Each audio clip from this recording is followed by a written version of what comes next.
So welcome everyone to the second in-person meeting since March 2020. So it's good to see everyone. So if you don't know, but hopefully do, because otherwise I don't know why you're here. New Vision Civic Association, Civic League, started in 1994. And our main hope is to be neighbors helping neighbors. So whatever that needs to look like, that's what it is. And so if it's coming alongside and addressing housing issues or whatever it is in the community, we want to come alongside our neighbors. And so this space each week is a time for us to come together. And sometimes we'll put some things on the table to talk about. Sometimes we'll have guests. Sometimes it's just an open space for anything y'all want to talk about. So we've got two things on the docket today. First, we have Lieutenant James Hogan that's visiting from First Precinct. And he will have space to share anything from his realm and also a space for anything y'all want to ask, get his expertise or ideas or advice over. And if you see me on my phone, it's because I'm admitting people as I talk. And then we're going to talk about Upper Fairmount.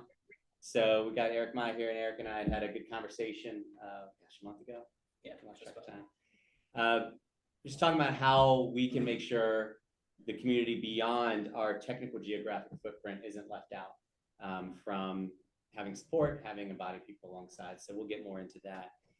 But I'd love to just jump right in. So I'm going to hand I've got an actual mic right in front of you. So I won't grab it all. Yeah. Hey, go ahead, you got the floor. So first of all, my name is James Hogan. I'm a second lieutenant at First Precinct. Thank you all for having me. Typically, this meeting is handled by my counterpart, Anthony. When you look at kind of where we're responsible for geographically, he has like Fairmount-ish and 9 Mile North, and I have like 9 Mile Venable-ish south through Church Hill. But we're counterparts. We're in the precinct together. We work together. The way that we've been scheduled now, we kind of handle each other's meetings sometimes.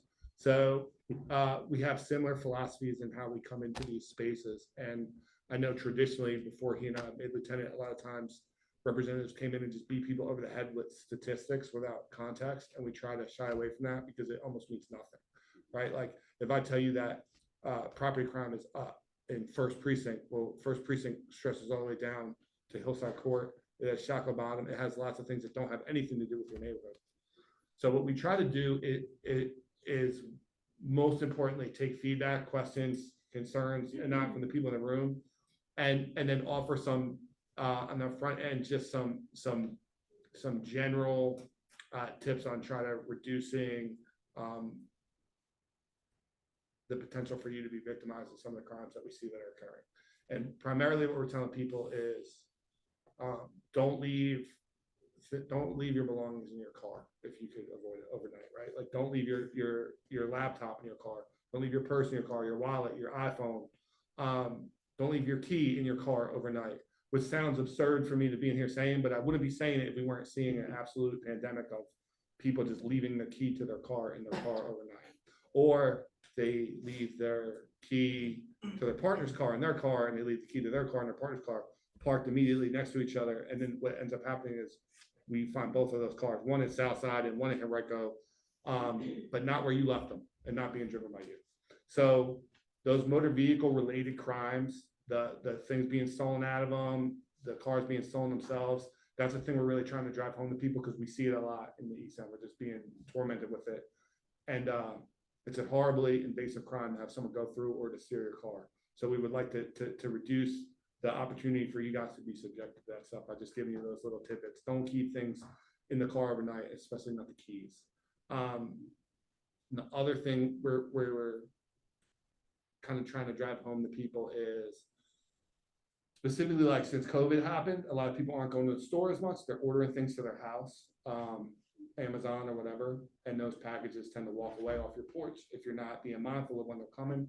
So what we say is try to be mindful of when the packages are supposed to come. So you could either be home, have a family member home, or speak with your neighbors. And if you know your package is coming, ask your neighbor to keep an eye out for it, and vice versa, keep an eye out for your neighbor's packages. Because if you and I are next door neighbors, I'd much rather you pick up my Amazon package than somebody walking in the street that's just going to rip the box open, see that I only ordered dog food, and then throw it on the ground in the trash someplace, you know? So those are the things we're trying to drive home to people. Those are the crimes that are really like, when you look at like what drives the crime numbers and the statistics, that's really what it is. It's people having their cars broken into, people having their cars stolen, their packages stolen.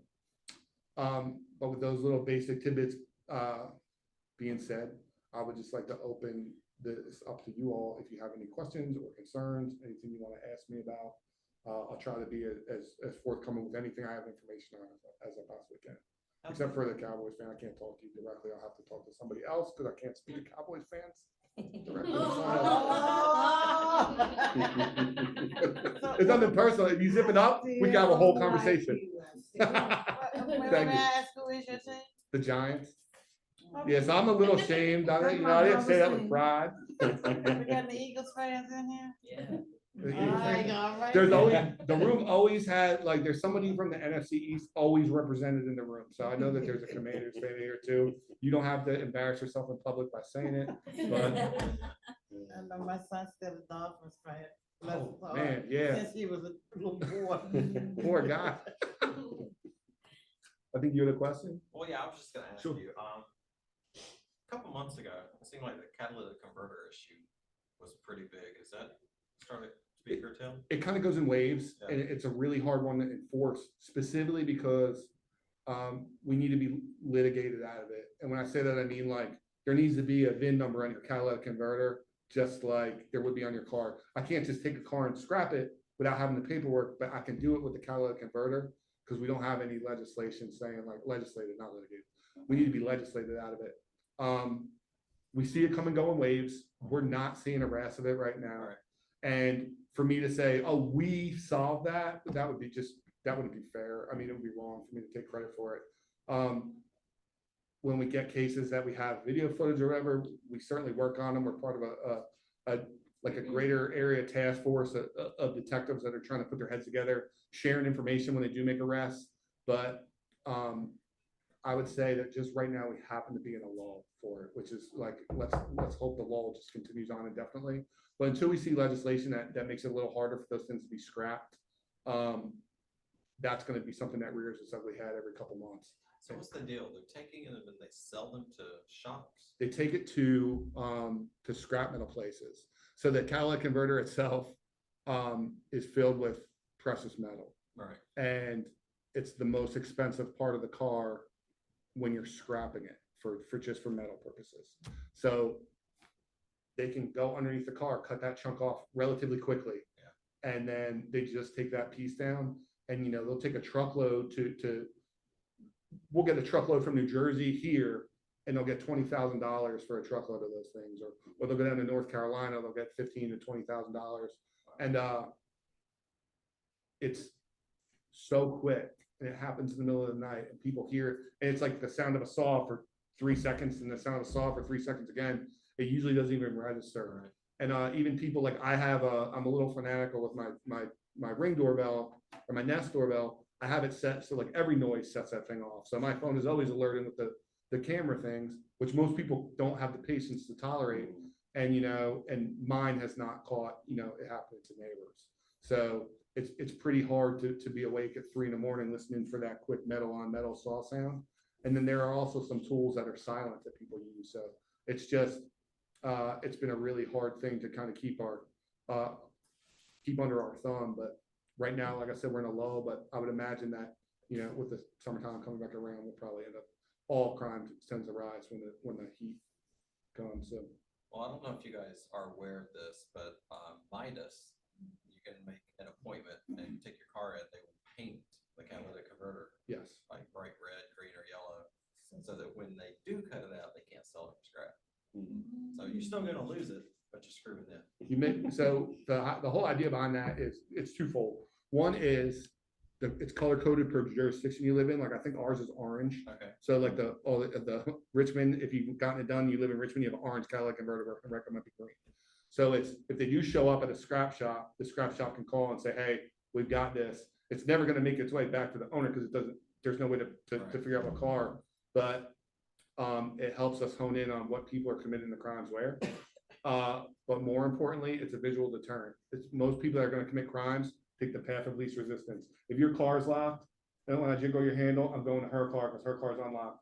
If your Cadillac Converter's painted orange and I know that that might prevent me from being able to sell it, I'll just go down the street to the next one. So it's unfortunate to look at it like I'm just walling myself off and making somebody else have to deal with it. But it's kind of, if everybody does it, then maybe they don't come back to your neighborhood. I have a So, question. yeah. Are all of them easy access, or does it depend upon the make and model of the car? They're all, I mean, they're all visible from the bottom of the car. Okay, cause I thought I had heard that some were easier to get. There might be some model cars where there's something on the bottom, like a heat guard or something. I don't know I'm gonna Google too my much car, about you it. know, yeah. But yeah, I know that, The higher the car is easier. Uh, The higher the car, the SUVs easier it is to and get. stuff. anything that you can slide underneath is certainly easier to get to. Like I know that I have an SUV, so if I need to get underneath it to look at it, even though I don't know what I'm looking at, I can do it a lot easier than my wife's car, which is basically scrapes the ground. I know that being said, Priuses tend to get hit the most. Another low to the ground, I think it's just the most easily accessible, as in like, you don't even need to get your body under the car to get to it. Or there's such a small car, you can just lift it up on its side. But yeah, I would Google it, and like Midas of Richmond is the company that does that, and they do it for free. So I know you gotta make an appointment, but if you call and say you wanna get it done, and if it prevents you from having to spend $6,000 or $7,000 having to get your Cadillac converter replaced, you know, it's probably worth the effort. excuse me, I just had, tickle in my throat. It's a Lieutenant, allergy. Yes. Hogan, Saturday, I have to report that somebody stole my vehicle, Oh, no. March the 31st. And it hasn't shown up yet. And, so they're looking for more than a converter. Oh, yeah. And I have a 2016 Hyundai Sonata. Okay. And I understand that I got, my daughter sent me some information, and she said it was the mayor in New York talked about the kiosk. That car, 2012 to 2021, they are targeted, and my type of car, Sonata Hyundai, Yeah. 2015 to 2021. And he said that they know how to, once they get in the car, it was demonstrated on TikTok how to start those Yes. vehicles. And they had no problem, didn't make any noise or anything to take my vehicle. They broke the passenger window and just took the vehicle. And I haven't heard anything. I've been to the police station to give me a written report for my insurance and still haven't heard anything. I don't foresee me getting my vehicle back. It's just gone. I really don't want it back anyway. But I turned in my license plate. I called DMV to let them know the vehicle was stolen, and I have personalized license plates. So they have taken care of all of that. But if any of you who have friends that have the Kia and they have the Sonata, Hyundai Sonata, let your friends know that they are on the verge of stealing those cars, no matter where. And everybody I see that has one, I want to go right up and say, can I speak to you for a moment? My bad fella said, come on here. But I want everybody to know that. And, you know, you said, why me? And the Spirit of the Lord said, why not you?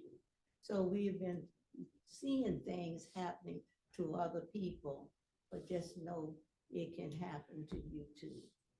And like Lieutenant Hogan said, don't y'all get careless and leave stuff in your vehicle, on your seats and all of that.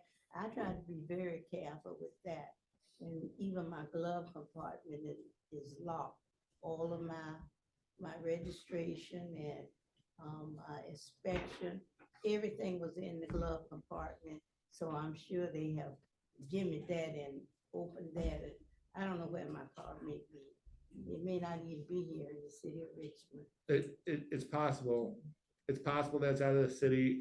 It's in one of the counties, but two things I'd say is, one, there is a trend with the Hyundais and the Kias.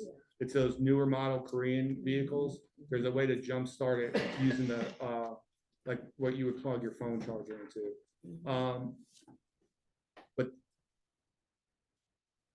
I don't think we have like it's not like everyone that has a Kia or a Hyundai has had their car stolen type thing either. Like between, if you look at Lieutenant McCrae's area and my area, which would cover everything I described, all parts of the city, east, I guess, of like, including Wickham Court and including Mosby down by the, if you go all the way down by the jail, everything from there east, as far as you go east in the city, everything north of Shaka Bottom, all the way out, including Fulton Hill. That would be our two areas combined, all of Churchill, everything people would traditionally call the East End. To say we have probably 15 cars stolen a month from that area is probably accurate. And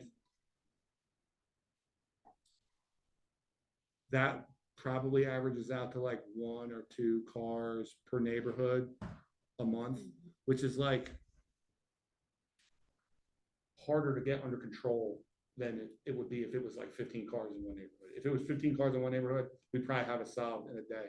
But 1 car in a 28-day period, it's almost impossible to predict what type of make or model it's going to be, exactly where it's going to happen, what day of the week it's going to happen. It's spread out, but it's not like we have an absolute, epidemic of cars being stolen, but there are some micro trends, and one of them is those older, or I'm sorry, not the older model ones, the newer model Korean ones. Most cars you can't steal without a key or a tow truck. For whatever reason, those two are susceptible to that being jump started. What's that, the newer car? The newer cars. Those newer, like, I think it's like 2015-ish, 2016-ish to now, probably the past 7 years or so, of those two, specifically those two Korean manufactured vehicles, the Hyundai and the Kia, which also just happen to be super popular vehicles right now as well. I saw Fairmount next door. I guess people leaving their guns in their car too, which is, I think it's. That's a thing that, like, I was like, why? Yeah. we And money. claw our eyes out every morning when we look at the reports, every single day, somewhere in our whole precinct. We don't have it as bad in our section, or McCrae and I section, but Lieutenant Borges, who has what starts at Shaka Bottom and works its way down into Manchester, they might as well just be handing them out as like Halloween treats. It's just like, it's sick, and I can't do anything but make a joke about it at this point, because it's like, we cannot, when we'll move our whole response to Shaka Bottom, it's primarily so that people don't get shot down there. But then we adjust it, we make little micro adjustments to stop people from having their cars broken into as well. And we might make it so that we increase our visibility by 2 parking lots. But we're working with a finite amount of officers. And when we make that adjustment, then maybe Dock Street or down by where like Buffalo Wild Wings used to be, then you get 6 cars broken into that night. And if there's 6 of them are broken into, probably 3 of them had at least a gun. I really don't have a lot of sympathy for people who leave stuff in the car. I was at Marshall on Bell Creek, and I walked past the lady's car. She got a whole purse sitting up there. Well, she was in the Old Navy. Yeah. Just sitting up there open, the whole purse. And I'm thinking, chick, you stupid. I'm thinking about it. But I want to give a shout out to, I was telling before you got here, police officer knocked on my neighbor's door this morning to let him know to move his car before it got towed because of the road page. We always we try to get that as much as possible. Yeah. Never told me, but Yeah. anyway, I thought that was nice. I hope We try to, when we see somebody there, we'd rather get their car moved than have somebody come through Yeah, and so you tow probably it. just take some paperwork. I'm thinking, I'm Well, sorry. for us, it's nothing. We don't do any of it. It's just that tow company is contracted out, and those guys are waiting for the minute for it to They go start. on course, too. Yeah. See the whole tow parade. Yeah. But we have very little. We'll do special event towing. Mm. Like if we have the Christmas parade or something, and we have the signs out and the cars have to go, they'll sign some people to start their shift at like midnight or whatever. And then those guys come in at midnight, and then they're basically working from midnight until the parade starts, making sure all the cars are towed off the parade route. But that stuff is, it's supposed to be advertised like a week in advance. The parade is just like on a set date. Everyone's supposed to know that. But like the marathon, stuff like that, we typically don't get too involved in towing outside of that. But the tow companies that have contracts, whether it be through the city or through private entities, parking lots or whatever, they're just waiting to make their bread and butter. So they know as soon as that minute clicks over, there's 3 tow trucks waiting to charge you whatever it is, $65 or $85 or whatever it is. So per car. 125 last time. It might have been, yeah, luckily, I haven't gotten towed in a while, so. But yeah, that's no, we try and look out for people with that stuff. You're telling me you don't know people that you get out of being towed? Oh, I'm telling you, they don't care. They'll be like, yeah, it's $125. If it gets a lot, it's $125 and we drop it right here. And it's like, and at that point, I'm like, do I want them to drag my car? Do I not feel comfortable? Do I not want them to drop it right here? Do I not feel comfortable just giving this guy $125? I don't even know really where the civil legality lies with that. So it's a bit of a nightmare. We have people all the time come in the roll call and they're like, my car got towed. It was parked in front of my apartment. I'm telling you, it wasn't street cleaning day. And I'm like, sorry. No, we don't. I wish we had a little more authority over it, to be honest with you. Selfishly, I wish we had a little more authority over it. But I have an unmarked car now. Luckily, I haven't had this one towed, but I had an unmarked police car get towed one time. And I had to call, embarrassingly enough, and be like, I got my car towed, I had all my stuff in it. And then up the chain, they had to call back and forth, and the city ended up having to pay the tow bill for it. And it was a police car. And they didn't let me live it down. I got it. I was in trouble for that one for a minute. And just made fun of relentlessly. Anything else? Don't you? Yeah, I was on Zoom when I was driving here and I was like, I hope this You're like, I'm gonna attack this guy in person. no, as the weather gets better, I live right on Fairmount. It's something that happened a few times last summer, was having individuals who were clearly like under the influence. Yes. Just like camp out on my front porch for Okay. hours on end, and a couple times get a little bit more rowdy, kind of tried to like hit the walls or punch the like. On your front porch? Yeah. Yeah, but it's like right on Fairmount. It's my bad for buying a house there. No, we don't think that. I've also had a couple folks, I think, probably spend the night there. Yeah. Yeah, I think the worst it ever got was the person who was trying to like punch the walls, and I was afraid she might like break glass and get herself hurt. Yeah. It's always been women. I've never felt like personally at risk. They've never had guns or anything on them. Sure. So I never know. It doesn't seem like a good use of police resources necessarily to call the cop. I don't know Yeah. where we are with like the whole Marcus alert, like mental health intervention situation. I don't know if you know about that. There- I just wanna ask. There's a couple different factors in play here with this.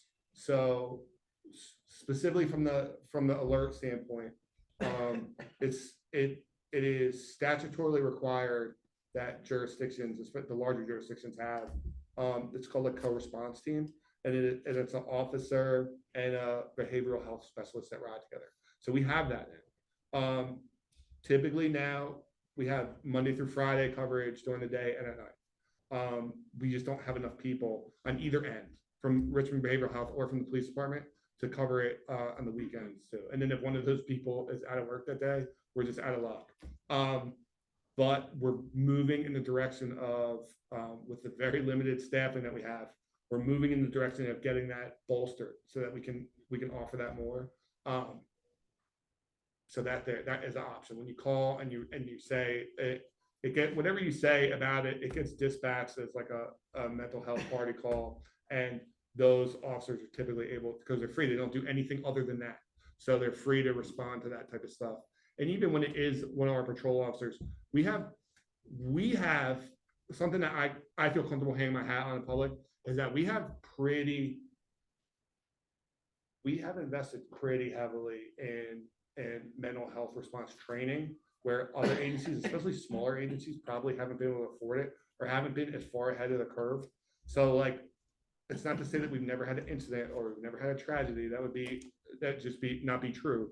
But for the amount of contacts that we have in a day, week, month, it's astounding that we're able to do what we can with what resources we have. And we are working with Richmond Behavioral Health at every step to try and make it, more streamlined and bring them in to the fold heavier. That being said, we also have some resources. We have some kind of pilot program type things, or pilot initiatives, I should say, that we've been enacting on 25th Street. And a lot of it has been through partnerships that were cultivated by Dr. Newbill, where she brought us, she brought the fire department, she brought Richmond Behavioral Health, she brought VCU, Monts Court, she brought basically every stakeholder she could have in the area for housing services, mental health services, addiction services, etc. And we just solely do outreach. We don't do any enforcement. So that's to say we don't ever enforce a law on 25th Street, but it's like we do staggered outreach walks so that we're bringing the same faces to the same people to offer them all those different services to try and reduce the amount of people who are just kind of like stuck in that cycle. And the idea is if we can see sustained success on 25th Street with it, then do we just build out from there? Do we move to the next place that sees it the heaviest? But like we have had some good success with getting people to services. I shouldn't say getting them to services. We're bringing services directly to them. We've had people say like, oh, I'm here, I don't have housing, but I would have housing, but I don't have a payee on my Social Security. Well, guess what? I have the person that works for them right here. You're gonna figure this out on scene. So like we're bringing those, we're kind of forging those relationships in real time right now. And the winter happens, it gets cold, the people on the street kind of are unsheltered population, people that are just hanging out on the street, they kind of dissipate a little bit. And then, like you said, they come back in the warm weather. So some of the outreach efforts get scaled back in the cold, and that's we're really looking to just go full bore on that moving forward through the spring, excuse me, and into the summer. And the conversations we're having is we want to see more sustained success on 25th Street, and then we want to push out. And Fairmount is obviously a natural extension of where we're at right now, and then non. So like just kind of doing that Y, going in both directions, and I don't see how that doesn't help literally everybody that lives in the area to have that outreach there. So that's kind of the goal with it. It's not a traditional police response, but that's the direction we're taking. We have some enforcement efforts too, in like instead of just writing people tickets for drinking in public, we're finding places that have been, excuse me, my allergies are killing me today. We're finding places that have been like traditional hubs of like serious drug trafficking, and then we'll target that, and then we'll you know, if it isn't something that would rise to like even the attention of like the feds, which means it has to be really serious, then that's probably not where we want to focus our efforts. We want to focus more outreach on it. So then when we do get stuff that's that serious, then we bring all those resources in. So that's kind of where the police department plays a role, and we can put enforcement on. We've arrested some people that I know have been involved in drug trafficking for 25 years, and tens of thousands of dollars in fentanyl and whatnot being pumped in the area. We're trying to stem that at the trafficking stage, and we're trying to do this holistic wraparound approach of bringing those outreach resources as well. So that's the plan for that, and I do think that you will see it start to expand out there now, and non-mile to be fair. What's the timeline to expand out? The timeline is basically like we're still fleshing this out in real time. Okay. Like if you go out on 25th Street right now, you might be like, man, you haven't done a single thing out here. But you might go out, last week and be like, oh, you know what, this is half the people that were out here a month before. It just depends. I would like to see, personally, what happens when that construction is done at 25th and R, because that might just end our need to be there, right? The police precinct is being moved. It's going to be moved off of 25th Street in the next few years. I don't think that we benefit, like I'm calling myself out to you all. I don't think that the area's benefited necessarily from having the police precinct right there. It's just like our mind is sucked into what's going on in Mosby Court, what's going on in Shaka Bottom, what's going on over here. And it's just been neglected. So if that police precinct is moved and it opens up a space for another spot, like how Planned Parenthood moved in or how Real Life moved in over there, maybe there's a partner that's better fit for that, because we're not going to stop coming to the walks. Like I do the walks myself with Dr. Newbell. I'm not going to stop coming to the outreach. I'm not going to stop coming to meetings. We're not going to stop having an officer walk it during the day. But maybe we bring in another partner that helps out with it. So that's kind of like, I think in the next couple months, we'll see that construction be done at R Street, and then we'll know a little bit more about what we have as far as size of the crowd. And then maybe it's 22nd and Fairmount needs it next.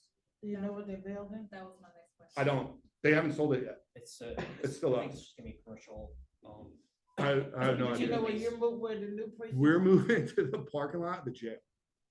They on the bottom, Yeah, Oliver Hill Way. yes. So we're gonna have a precinct. I guess the idea is it's already owned by the city, so they don't have to purchase land, so that they could put it there, so that it's not, the cost would literally be just in the construction, not having to purchase property in Churchill, which would be, Yeah, Insane. we know what they. yeah, I was asking if they could put it on the waterfront in Fulton, but they said no. But no, so it was like, where can we put it on city property? And there have been a number of places. One of the conversations initially had been like, where they built a bus depot, like by Wickham. And then they were like, well, we'd be better served if we put this transportation lot over here, or the football field they built over there. There were just like things that made more sense for the community. And then we're gonna get a corner of the parking lot at the jail. So we'll still be, mere minutes from where we were. We still have, in my opinion, we have quicker access to some places, because trying to drive through 25th Street from the precinct is a nightmare. I think we have, from a vehicle standpoint, just from like a deployment standpoint, we have better access to our neighborhoods. We're just not on 25th Street like we have been traditionally. So there's a little bit of the nostalgia that gets worn off there, but whatever ends up going in that spot will probably serve the corridor better than an ancient rotting police precinct. I want to transition us, because this is a really good conversation. Yeah, sorry, I'm dominating all your time. This guys. is good. I mean, it's not on you. We keep Yeah. on putting stuff out at you. And I want to thank you for bringing up that topic around mental health, because I mean, that's particularly mental health and addiction are things that our community has been navigating. And I think it's really helpful for us to know what you've shared, how the police are viewing that. And it's encouraging to hear. And, one thing I want to just affirm that I was encouraged by is there's been a few folks that have moments where they're having a mental health crisis, and somebody that is just looking in could think that they're threatening or violent, and could make any kind of a call. But I've seen multiple times where RPD shows up, and the way that y'all navigated it has been very caring for the person, which I was encouraged to see. That's the goal. That is the goal. It's what we're Yeah. trying to do. We're trying to get as much momentum in that space as possible. And so, like, I know, like, the questions you're processing, I process too. And there's been times where, like, I've not called it in because I don't want to, but then there are moments where maybe the person's in the middle of the street, like swinging at the air. And I'm like, if I don't call it in, somebody else will call it in and make a very different call. Because people were stopping for the guy. He was out there having the whole, I don't know. Is that a 911 or not? So that's, 911 call. So I this is my opinion on this, and my opinion might be controversial in the in the ranks, but I think it's all a 911 call. The mental health stuff specifically, but the non-emergency number is deprioritized. So we know how to dispatch the call based on what you're saying. Like, we have different, it's not just hurry up and get there. This is whatever, there's like 6 different levels. The officers are experienced enough to know what it is when it's coming across the radio. For the most part, we could be like, oh, that sounds like this, or we know the person, and we're like, oh, that's what happened. that's Larry, and it's like, all right, well, I'll go, don't worry, I got him. I'll go there and talk to him. He was out there, so when the police officer did show up, Yeah. I got off the phone with the dispatcher.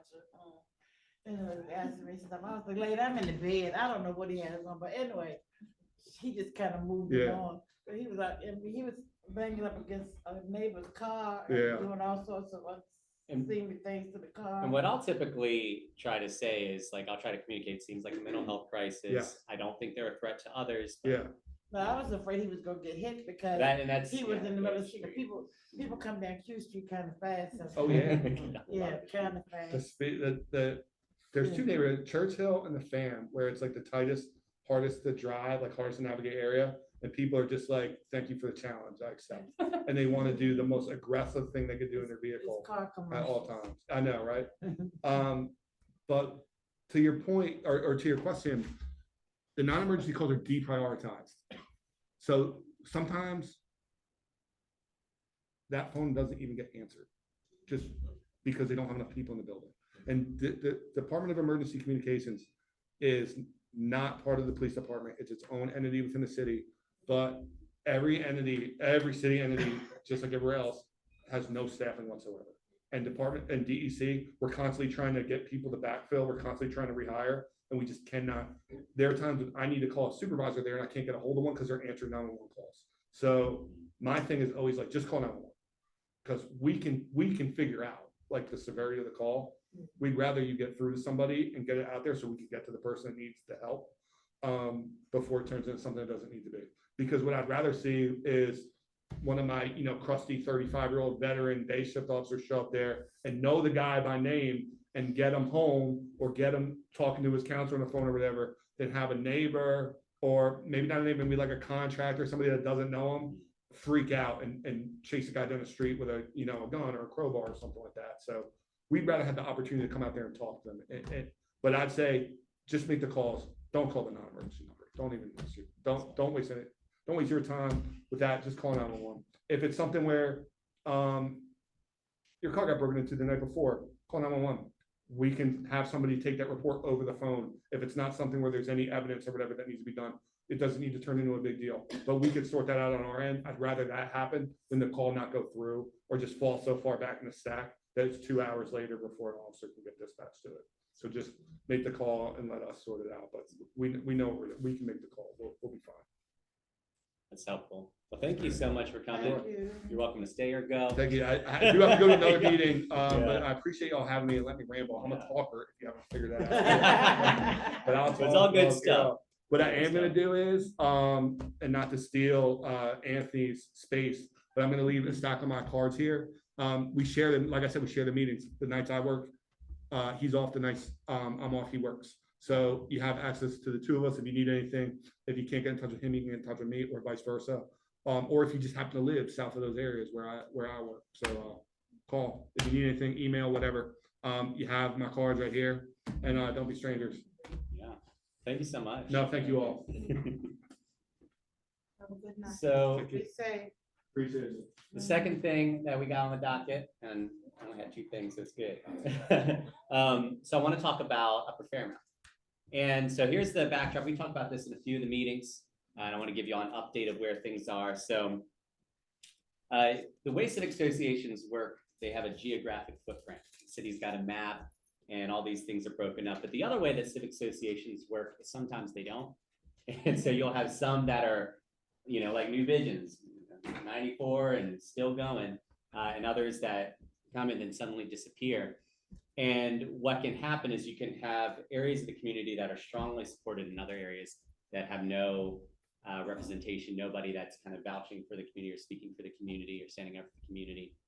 And the other thing about New Visions is that neighbors helping neighbors piece has never been a neighbors helping neighbors as long as you're in our footprint. Because if you are outside, like we've always had this mindset of a lot of what we are navigating and solving and figuring out is actually going to impact the greater community. So New Visions played a big role in this market. This market isn't just for New Visions geographic footprint, it's for the whole community. And so, what's interesting is Fairmount is one of the dividing lines, and above that hasn't really had a strong, consistent representation for a while. It's kind of ebbed and flowed. And right now, we're not actually sure when it stopped having support. But, I've always communicated to anybody that's outside of the footprint, everybody's welcome. Like our VP is a good example. She lives outside the footprint, but it's still a part. And so I've always communicated that everybody's welcome. But north of Fairmount, there are things that actually aren't just an indirect impact, but there are things that actually have a direct impact. And so we've been trying to navigate what that looks like. And Eric and I have had a number of conversations. He's in the last few years been very engaged in looking out for his community, care about his community, and but also knowing his limitation as a person and needing more. And so he's actually tried to reach out to civic association that was representing Upper Fairmount, kind of struck out on that. And so, we had a conversation. He was asking the question, would New Visions ever be open to expanding? And one of the big thing that I shared is New Visions has been in a a rebuilding stage, if you will, for the last 3 years, even prior to the pandemic, but the pandemic put us in an interesting place, which has left us with this question of what is the future of New Visions? What will it look like moving forward? This in-person meeting and last week and the upcoming ones are part of us answering that question. I might have shared this last week, but the plan for the officers Last week or last? last month. Oh, Last okay. month. By the way, I'm not used to evening meetings. I have young kids, and so my brain doesn't function as well. So you interpret whatever I say, how it needs to be interpreted. But our plan for the officers is in June. We're going to see what we've gathered from last month, this month, and the coming months to get an idea of, all right, so what's the state of New Visions? Where is it going? And from there, we can say, you know what, we have a pretty strong foundation. We got a strong showing.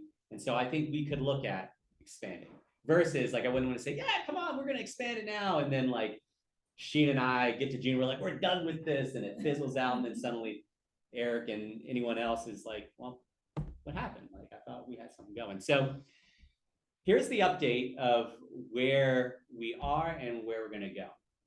And I learned this from Ms. Thompson. When my first time coming to New Visions, I was just young and bright-eyed, and Ms. Thompson found Bushy Tail. She found out where I lived. There was a building that needed something in it, and she's like, how would you like to run this committee? And so this idea of, you know, committees like a focus group that can take on something on behalf or alongside of the Civic Association. And so one of the things Eric and I talked about is in this meantime, before we can say, you know what, let's bring it to the whole body, let's take a vote, let's see, do we want to expand the footprint? Instead of, you know, since we're not ready for that, and since just saying, oh yeah, just come on in, seems a little too light, what could it look like to do something a little more formal and do a committee? And so we had a conversation about what it could look like to have an Upper Fairmount committee. And so that's the premise. And so I'm going to toss the figurative mic over to you, Eric, if you want to share a little bit about you and just kind of our conversations and how you're doing. So I'm Eric Mai. I've lived right around the corner up on North 24th since summer 2021, but I've lived in Richmond for over a decade, all over different neighborhoods. For work, I work for an affordable housing consultant. And in that capacity, I work for some nonprofits, including the Maggie Walker Community Land Trust. I'm their director of acquisitions. I know we have some Maggie Walker CLT homes coming up in the footprint actually right now.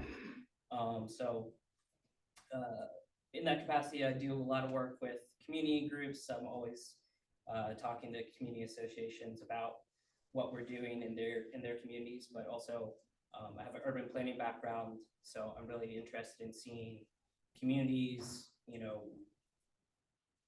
I guess thrive and be livable and succeed. And so with that, you know, since moving here, I've seen a lot of,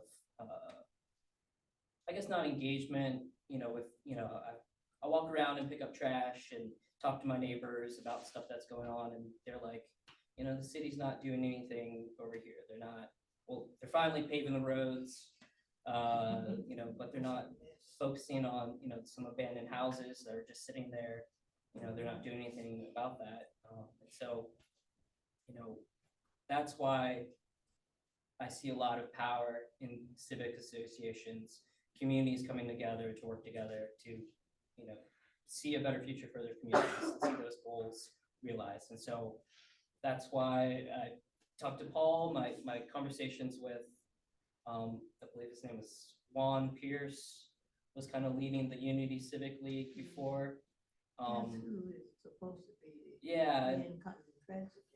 And then I think he took over after Mr. Andrews passed away. I reached out to him several times by phone and email, and he never got back to me. So that's kind of been disappointing, just because there's been a lot of things happening in the neighborhood, a lot of things that, you know, I'd like, you know, Dr. Newbill to pay attention to, the city to pay attention to. And so with that, I think there's just kind of a need to kind of do more. And so that's why I went to Paul.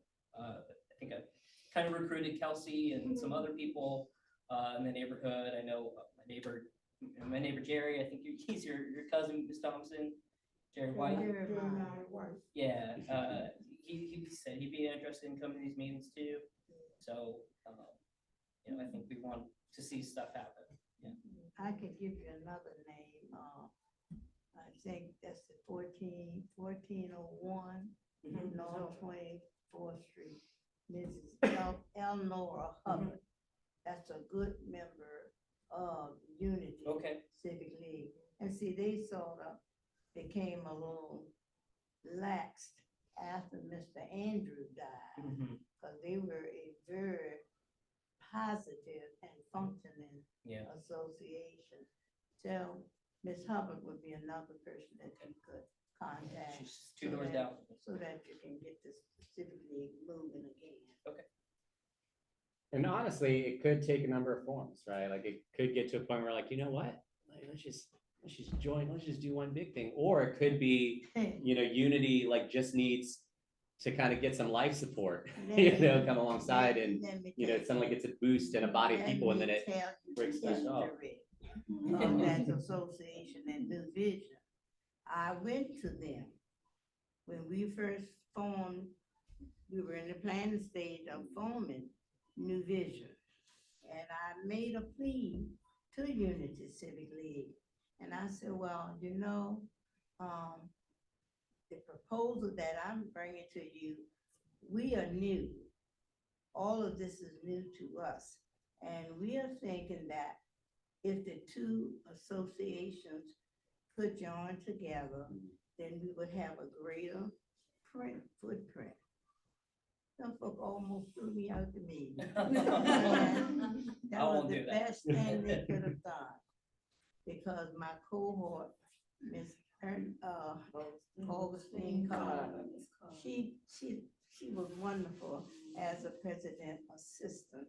She felt my sorrows. She felt everything about me. And she called me Maid. She said, Maid, don't worry about it. We can do this. We don't need them. And when she said that, I made up in my mind there was going to be a New Vision Civic League. And from our first meeting up until the 23 years I was serving as president, New Vision has made an impact all throughout the community. And they even served as a model for other civic leagues that had become defunct. And I guess they say, well, they doing something, I guess we can do it too. And so they started north of Churchill North. They got up off their tootses and they began to do something. And so I don't know about us joining for a wider print per se, but if we can give them encouragement, those who live north of Fairmount Avenue, give them encouragement and support. Now you all come together, start having your meetings, and start planning for where you live. And it's gonna be easier than for a New Vision trying to reach over there and do. We got enough work to do. All trying to get people now to serve on committee. You better keep New Vision small, and then we will support anybody else who want to venture out and get their association going. And we can do it. That sounds like the committee. It sounds like it would be great to just have a liaison or somebody like a committee that will help with the we can be very supportive. Yes. And then, there are going to be times that it's going to mandate that we come together and work together. Yes. When we did 2010 National Night Out, that was all of the associations that wanted to help. They came and joined. They came in and joined in. So we are there for you. You live in that area too, we are there for you. And so you all can make it or break it. And I'm thinking y'all can make it. But I don't suggest spreading New Vision out anymore. Well, I already knew how you might feel. I knew you. And this is why, and this is, you know, we've had in our conversation this year, I know there's gonna be a myriad of feelings Yeah. around it, because even in our last meeting here, not last week, but last month, we had some conversation about it, and some other meeting, when we were online, there's different ideas about what's best, whether it's big or small. What I do know is in the meantime, I want you to be small and faithful, that's all I want. and so what I do know is in the meantime, what's encouraging for me, and I want to affirm Eric, is, you know, if this was a conversation of someone just shouting out, hey, come do some stuff for us, thanks, and then like they disappear, like you're right, I don't have the bandwidth to take on more, but that's not what Eric's been doing. He's been doing the work, and he's like, hey, I'm doing the work, but I need more support around me. I need you know, the kind of the power that comes behind a civic association. And so again, the plan is right now we're going to do committee style, and basically, you know, Eric will be able to share if there's some things that are relevant to Upper Fairmount that would be helpful to bring to the table here. Any updates, any needs, and as New Visions, we're going to come alongside that. In the meantime, we have a few months to kind of see what develops and what shakes out. And it could take a number of different forms, like a name, everything from suddenly like, you know, Ms. Thompson's like, you know what? I changed my mind, let's go big. Or the other end of it is she makes a connection, you know, she keeps on giving you, but she keeps on giving you names, and suddenly a body forms, and it's like unity comes back to life. It just needed that resuscitation, right? So this right now, we don't have to make that determination. Coming into the summer, when the officers, we meet, we'll start having those conversations. But I wanted y'all to get to meet Eric and some of the other folks that he's bringing in, because what impacts below Fairmount impacts above Fairmount and vice versa. You can talk too, Paul. Huh? You can talk too. Well, what's the boundaries for your area? What's your I think it's from North Fairmount up to Fairfield, and then 25th over to, I think, what's that, over by Upper Fairmount, Upper Mosby, that road. No, it's past that actually. Forgot what that street is. You go up a little page up the hill. I know what you're talking about, I can't think of it. Yeah, I forgot what the road is. Do you have a number for Warren? Or, For Warren Pierce? I do. Well, would you share it with me? Okay. Sometimes you just need Miss Thompson to make a phone I'm call. When Miss Thompson calls. She ain't people offer, they can't refuse. Give me the number, and I'm gonna call him, because he has mentioned this occasionally to me at the grocery store. And I told him, I said, well, you need to go ahead and get the people together. Go Yeah. ahead and call a meeting and stop talking about it. Give me the number. Okay, yeah, well, yeah, that was what kind of, cause I called him, I texted him, I emailed him, and This gonna happen. then, you know, I was We gonna get some bugging help. Sam and Dr. Newbill about it, and they were like, You can write it on the back of the Okay. top. I need a pen. Your number I have two. one. And your number two, Eric. And then he was saying, you know, Sam was saying that, that they had meetings with him, just him, and I was like, oh, With well, whom? Sam and Dr. Newbill were having meetings with Juan, but then, you know, where's the I'll community? take that out for you too. Okay, Wait a minute. yeah, It does not make sense, you know, if they gonna do anything, get on up and do it. So this is good. Connections happening, phone calls will be made, fires will be lit. Miss Thompson. Yeah.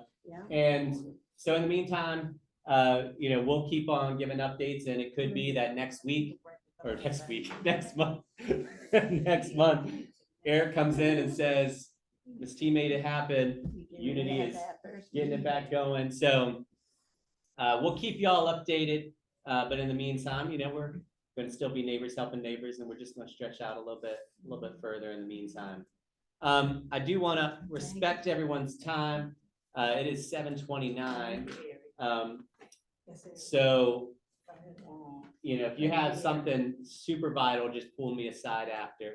But I will say, I do want to note, because I you know, I've heard some mutterings when it came up, but obviously we're aware of the paving that's been happening in the community. And we could have a whole meeting talk about that, so we won't open that can of worms. But I will say a few things just to, that'll be helpful. One, I do know that the plan for at least our footprint, I can't speak for the rest of Churchill, but our footprint, they're supposed to be wrapping up paving within the next week or so is the plan. Now that plan is impacted by many different factors. So, but I know, for example, 20th Street, they're supposed to pave that tomorrow. Even though the sign says that's reserved up to the 14th. So sometimes when you see the sign, it might be a little sooner. Another sign down and I'm like. Yeah, so that was, anybody who's friends with me on Facebook might have seen, we had a bit of a thing where they closed off all of our, like, couldn't park anywhere near our house. I was parking up on Fairmount near your house. But I was able to have a good conversation with the construction company. It's good to know that when you see street cleaning, that's city, that's where you get what Lieutenant Hogan was talking about, that they're ready and forced. With at least this construction company, they would prefer not to tow if they can manage it. And they are actually, they have to give 48 hours notice. So if you know that a sign wasn't up, but it has the date, sometimes that can happen, that they put it up, or sometimes they write the wrong date. Either way, if they know that they put the sign up too early or they put the wrong date, this company will hold to their 48-hour policy. Now, you still want to, like, it could still feel like a gamble. So this isn't me saying, oh, you're fine. I just wanted y'all to know that there is that thing. The date around. First they had April 6th, and I drove home that evening. It was April 3rd. I said, what the heck? And yours was one where they actually, somebody wrote the wrong date. They weren't supposed to do that. They were supposed to write the 3rd. And so it's this whole thing which sets things back. So I will say the guy that I talked to was he was definitely very understanding. They have a hard job because I can't imagine trying to figure out how to do what streets when and where. That being said, it's also been pretty frustrating because most days I couldn't even get out of the neighborhood today because everywhere I turned it was blocked. You get locked in. And then I got on Fairmount, which was open, but they were going across and it was blocked. I sat there for 5 minutes waiting. So but at the end of the day, frustrations aside. Until our street over. Our street needs to be paved over. There's a line in the middle. Like that's gonna Like split. it's cracking. It's gonna split. Yeah. It's not done properly. And I will say that's the other thing that historically, and I'm sad to hear that because I was hoping it wouldn't be the case because historically the paving hasn't been done well in our community. They need to go back over that. So, but hopefully, Lowest bid. yeah, hopefully we are almost out of it. But you know, if you run into any specific things, do let me know. I need to check to see if I got some information. I need to see if I got a number for a person on it. But I will go out and talk to the guy in the truck because I know what he looks like now. But if you run into any specific issues, My neighbor was out there doing the new asphalt with his skateboard. yeah. Yeah.